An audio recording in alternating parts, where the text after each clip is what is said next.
काही जण त्यांच्या आजूबाजूच्या लोकांवर होत असलेल्या त्यांच्या नकारात्मक प्रभावाबद्दल अनभिज्ञ असतात आणि त्यांना गोंधळ निर्माण करून व इतर लोकांवर दबाव टाकून समाधान मिळते. कोणत्याही प्रकारे ते अनावश्यक गुंतागुंत, संघर्ष आणि सर्वात वाईट म्हणजे तणाव निर्माण करतात. तणावाचा मेंदूवर चिरस्थायी नकारात्मक प्रभाव पडतो. काही दिवसांच्या तणावाच्या संपर्कात राहिल्याने हिप्पोकॅम्पसमधील न्यूरॉन्सच्या परिणामकारकतेशी तडजोड होते. हे तर्कशक्ती आणि स्मरणशक्तीसाठी जबाबदार असे मेंदूचे एक महत्त्वाचे क्षेत्र आहे. काही आठवडे तणावामुळे न्यूरोनल डेंड्राइट्स म्हणजेच मेंदूच्या पेशी एकमेकांशी संवाद साधण्यासाठी वापरतात ते लहान हात यांना नुकसान होते आणि अनेक महिन्यांचा ताण कायमचा न्यूरॉन्स नष्ट करू शकतो. तणाव हा तुमच्या यशासाठी मोठा धोका आहे. जेव्हा तणाव नियंत्रणाबाहेर जातो तेव्हा तुमचा मेंदू आणि तुमच्या कार्यक्षमतेला त्रास होतो. टॉक्सिक लोकांशी संपर्कात आल्याने किंवा त्यांच्याशी व्यवहार करताना तीव्र नकारात्मक भावना उच्चंबळून येतात. यामुळे मेंदूला मोठ्या प्रमाणात तणावपूर्ण प्रतिसाद मिळतो. नकारात्मकता असो, क्रूरता असो किंवा साधं वेड असो, टॉक्सिक लोक तुमच्या मेंदूला तणावग्रस्त अवस्थेत आणतात, ज्याला कोणत्याही परिस्थितीत टाळले पाहिजे.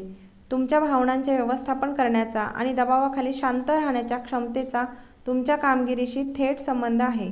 टॉक्सिक लोकांना प्रभावीपणे सामोरे जाण्यासाठी तुम्हाला असा दृष्टिकोन आवश्यक आहे जो तुम्ही काय करू शकता यावर नियंत्रण ठेवण्यासाठी आणि जे करू शकत नाही ते काढून टाकण्यासाठी तुम्हाला सक्षम करेल. टॉक्सिक लोकांचा चांगल्या प्रकारे सामना करण्याची रणनीती असते जी तुम्हाला टॉक्सिक लोकांना दूर ठेवण्यासाठी मदत करते. Set boundaries. तक्रार करणारे आणि नकारात्मक लोक हे एका प्रकारच्या वाईट बातमीप्रमाणे असतात, कारण ते त्यांच्या समस्यांमध्ये गुरफटून जातात आणि उपायांवर लक्ष केंद्रित करण्यात अपयशी ठरतात. त्यांना स्वतःबद्दल चांगले वाटावे म्हणून त्यांना लोकांनी त्यांच्या दयापक्षात सामील व्हावे असे वाटत असते. तक्रारकर्त्याचे गाऱ्हाणे ऐकताना बऱ्याच लोकांना अनेकदा दबाव जाणवतो, कारण त्यांना वाटतं की तक्रारकर्त्याकडून त्यांना कठोर किंवा असभ्य म्हटलं जाऊ नये. परंतु सहानुभूतीपूर्ण आधार देणे आणि त्यांच्या नकारात्मक भावनिक आवेगात अडकणे यात एक पातळ अशी रेषा आहे. फक्त काही मर्यादा घालून तुम्ही हे टाळू शकता आणि आवश्यक असेल तेव्हा स्वतःला दूर करून घेऊ शकता. याचा अशा प्रकारे विचार करा, जर तक्रारकर्ता धूम्रपान करत असेल तर तुम्ही दुपारभर तिथे बसून दुसऱ्याच्या हाताच्या धुराचा श्वास घेत बसाल का? तर नाही. त्यावेळी तुम्ही स्वतःला त्यांच्यापासून दूर ठेवाल. अगदी तसंच एनर्जी ड्रेन करणाऱ्या तक्रारकर्त्यांसोबत केले पाहिजे. मर्यादा सेट करण्याचा एक चांगला मार्ग म्हणजे तक्रारकर्त्यांना त्या समस्येचे निराकरण कसे करायचे हे विचारणे. यावर ते एकतर शांत होतील किंवा संभाषण उत्पादक दिशेने पुनर्निर्देशित करतील. हार मानू नका. दुसऱ्या दिवशी लढण्यासाठी जगणे किती महत्त्वाचे आहे हे माहीत असणे महत्त्वाचे आहे आणि जेव्हा तुमचा शत्रू विषारी व्यक्ती असते तेव्हा तर जास्त अलर्ट राहावे लागते. यांच्याशी संघर्षात अनियंत्रित भावना तुम्हाला तुमची टाच खणायला लावतात आणि अशा प्रकारच्या इन्व्हॉल्वमेंटमुळे तुमचे गंभीर नुकसान होऊ शकते. जेव्हा तुम्ही तुमच्या भावना वाचता आणि त्यांना प्रतिसाद देता तेव्हा तुम्ही तुमच्या लढाया हुशारीने निवडू शकता आणि जेव्हा योग्य वेळ असते तेव्हा तुम्हाला तुमची बाजू मांडता येते. जर तुम्ही सीमा निश्चित केल्या आणि तुम्ही एखाद्या कठीण व्यक्तीला केव्हा आणि कोठे गुंतवायचे हे ठरवले तर तुम्ही बऱ्याच गोंधळावर नियंत्रण ठेवू शकता. एकच युक्ती म्हणजे तुमच्या तत्वांना चिकटून राहणे आणि जेव्हा एखादी व्यक्ती त्यांच्या अतिक्रमण करण्याचा प्रयत्न करेल तेव्हा बाउंड्रीज आखणे. तुमच्या आनंदावर तुमचा स्वतःचा कंट्रोल असला पाहिजे. जेव्हा तुमचे आनंद आणि समाधानाची भावना इतर लोकांच्या मतांवरून प्राप्त होते तेव्हा तुम्ही यापुढे तुमच्या स्वतःच्या आनंदाचे मालक नसता. भावनिकदृष्ट्या समंजस व्यक्तींना जेव्हा त्यांनी केलेल्या एखाद्या गोष्टीबद्दल चांगले वाटते तेव्हा ते कोणाचीही मते किंवा खोडकर टिप्पणीपासून स्वतःला कमी लेखत नाहीत किंवा स्वतःवर डाऊट घेत नाहीत. इतर लोक तुमच्याबद्दल काय विचार करतात यावर तुमच्या प्रतिक्रिया बंद करणे अशक्य असले तरी तुम्हाला स्वतःची इतरांशी तुलना करण्याची गरज नाही आणि तुम्ही नेहमीच लोकांची मते ही ऐकून न ऐकल्यासारखी घेऊ शकता. अशा प्रकारे टॉक्सिक लोक काहीही विचार करत असले किंवा नावं ठेवत असले तरी तुमचे आत्ममूल्य हे आतून येते. स्वतःला कमी समजू नका. कोणत्याही विशिष्ट क्षणी लोक तुमच्याबद्दल काय विचार करतात याची पर्वा न करता एक गोष्ट निश्चित आहे, तुम्ही कधीही तितके चांगले किंवा वाईट नाही जसे ते म्हणत असतात. परिस्थितीतून वर येण्याचा प्रयत्न करा. विषारी लोक तुम्हाला वेड लावतात कारण त्यांचे वर्तन खूप तर्कहीन असते. त्यांच्याबद्दल कोणतीही चूक करू नका. त्यांचे वर्तन खरोखर तर्काच्या विरुद्ध असते. स्वतःला प्रश्न विचारा, तुम्ही स्वतःला त्यांना भावनिक प्रतिसाद का देऊ देता आणि त्यांच्यात का मिसळून जाता? जेव्हा तुम्ही हे समजाल की एखादी व्यक्ती किती अतार्किक आहे, तितकेच तुम्हाला स्वतःला त्यांच्या सापळ्यातून बाहेर काढणे सोपे जाईल. त्यांना त्यांच्याच खेळात पराभूत करण्याचा प्रयत्न सोडा.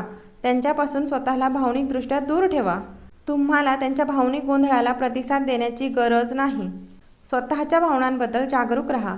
भावनिक अंतर राखण्यासाठी जागरूकता असणे आवश्यक आहे. हे केव्हा घडत आहे हे आपण ओळखत नसल्यास आपण एखाद्याला आपल्या भावनांना उकसवण्यापासून रोखू शकत नाही.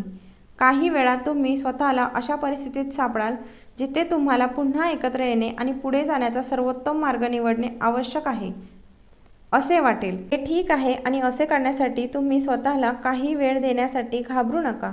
समस्यांवर लक्ष केंद्रित न करता उपायावर लक्ष केंद्रित करा. तुम्ही तुमचे लक्ष कोठे केंद्रित करता ते तुमची भावनिक स्थिती ठरवते. जेव्हा तुम्ही तुम्हाला भेडसावत असलेल्या समस्यांचे निराकरण करता तेव्हा तुम्ही नकारात्मक भावना आणि तणाव निर्माण करता आणि वाढवता.